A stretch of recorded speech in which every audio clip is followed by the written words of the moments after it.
Yo, what is going on, guys? My name is C-Brev. Welcome to my first hitting tips video for MLB The Show 20.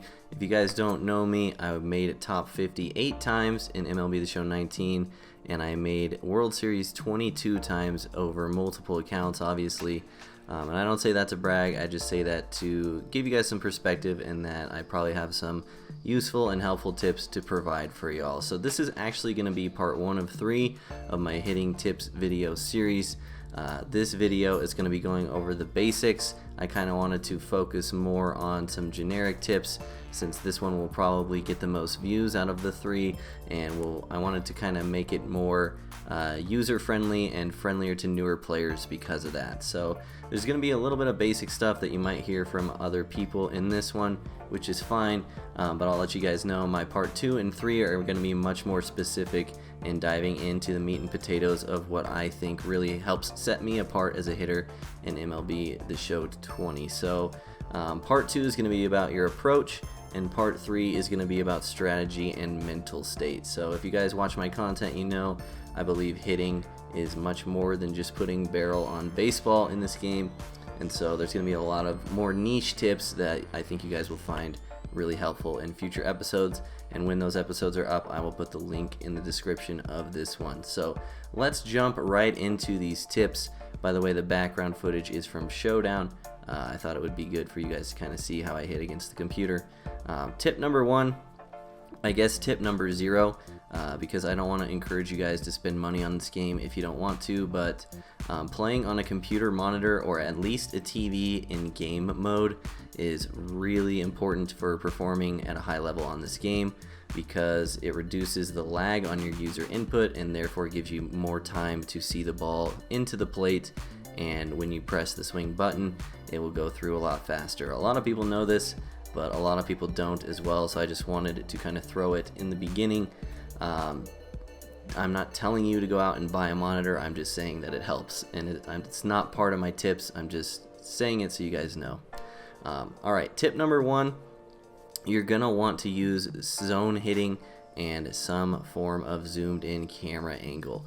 Now there are people in this community that will tell you can get away with directional, and if your goal is only World Series and not higher, then maybe directional will be okay.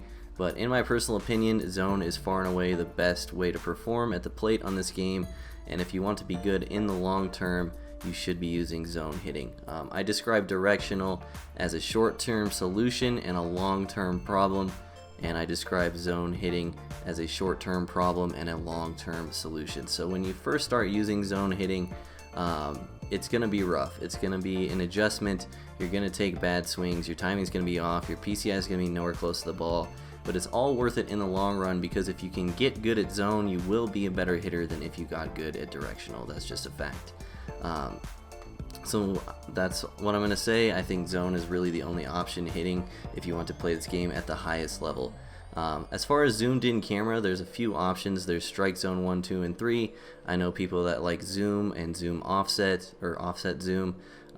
Just make sure you pick one and you stick with it, because you want to have the same eye level, the same view of pitches coming in over a long period of time, so that you can kind of get used to the pitches and develop an eye for the strike zone. So make sure you're using some form of zoomed in camera, because that helps you with micro movements and putting PCI on a ball more often. So tip number 2, not something I see a lot of people doing, but it's actually incredibly important, and I think it's helped my game tremendously, and that is going to be to pitch from the same camera angle that you hit with. Now, this is a pitching setting, but it's designed to help your hitting.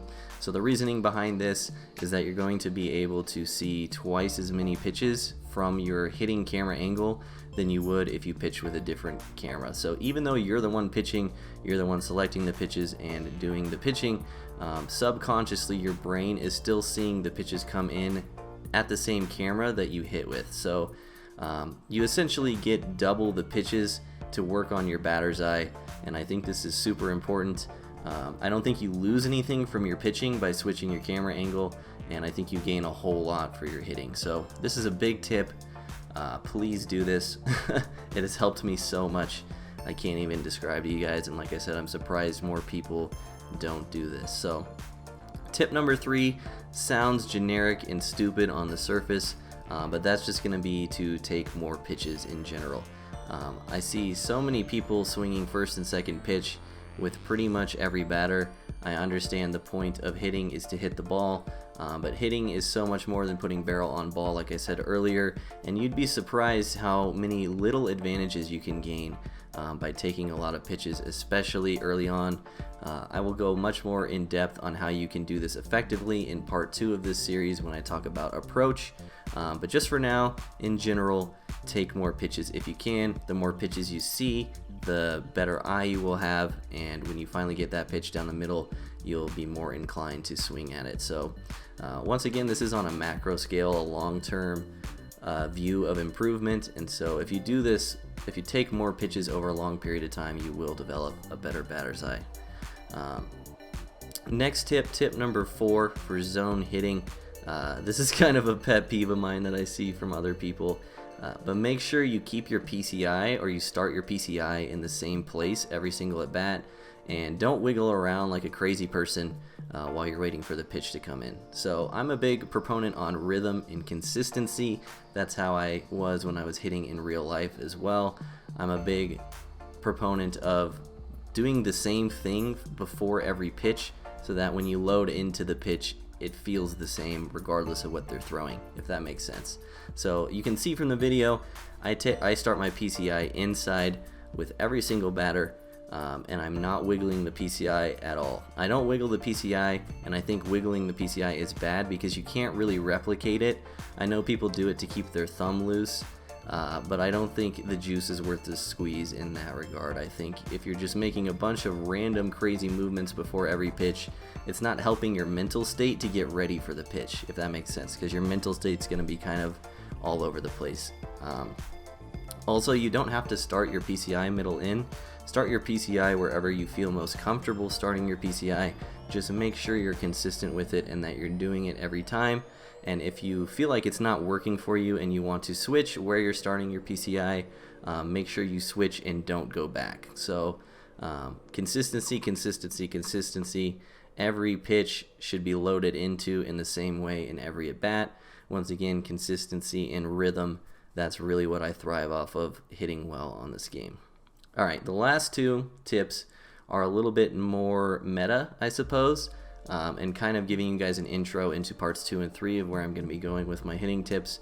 But tip number 1, very generically speaking, it's important to stay objective about your swing results, and this is something that people struggled with mightily last year.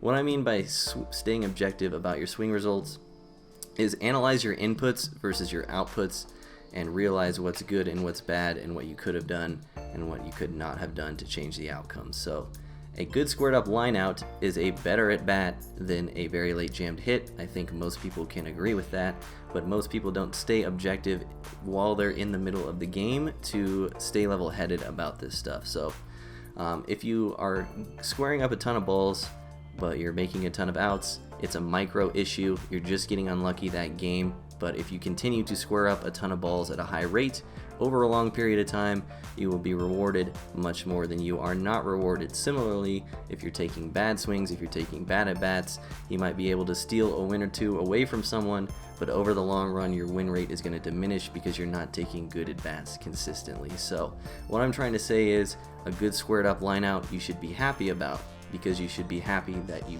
had a good squared up swing. You should also not be happy if you hit a very early double down the line that scores the game-winning run.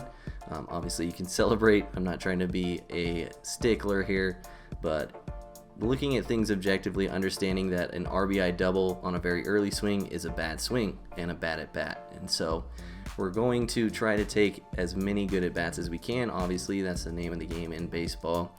And so just make sure you're staying objective. If you're lining out a lot, understand that it's a micro issue and that it's not going to happen every time in the long run. Stay level-headed, keep putting good swings on the ball. And the final tip I have for you guys, I say this a lot on my stream, I've said it a lot in tournaments. The number one thing I think that determines who wins and loses a game of MLB The Show obviously in the long run again, is the person who takes the least amount of bad at bats. So what I'm really trying to get at here is to avoid taking bad at bats in general. The less bad at bats you take, the better chance you have of winning the game. So what's a bad at bat? Well, swinging first pitch with your pitcher is a bad at bat. Swinging first pitch at a sinker low in the zone with a runner on first and one out is a bad at bat. So understanding your situation, obviously, what's a good at bat and what's a good at bat, or what's a good at bat and what's a bad at bat can change with the game state. But you definitely don't want to be popping up to the catcher with a runner on third base and one out.